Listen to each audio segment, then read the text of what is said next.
नाज़रीन हाणे रुकंदासीं लखी गुलाम शाह जो 3 ॾींहं अॻु थी वियल सखरवासी नौजवान बाज़ियाब थी वियो आहे। धाड़ेलनि अगवा कयल नौजवान आफ़ताब अबड़ो खे छॾे ॾिनो आहे।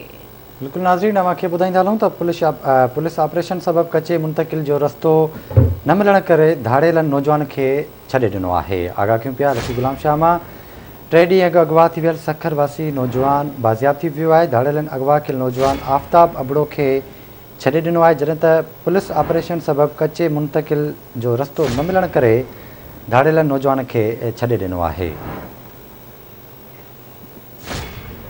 तफ़सील मालूम कंदासीं हिदायतुल्लाह महर खां। जी हिदायतुल्लाह ॿुधाईंदो हलां त लखी गुलाम शाह वेझो कासिम ॻोठ मां 3 ॾींहं अॻु हथियार बंदन सां अगवा थियल सखरवासी आफ़ताब अहमद अबड़ो खे कुझु सुबुह सां देर सां अॻु जेको आहे जहान खान लॻे अॻु वटां छॾे धाड़ेल फरार थी विया आहिनि। जॾहिं त नौजवान बाज़ार थियल चक थाणे ते पहुची पंहिंजी जेको आहे सो ॿुधायो त मूंखे अगवा करे विया हुया ऐं उन्हनि जो इहो चवणु हुयो त कचे तरफ़ खणी वञण आया हुया, त उन्हनि पुलिस खे ॾिसंदे मुंहुं मां हथु कढियो आहे।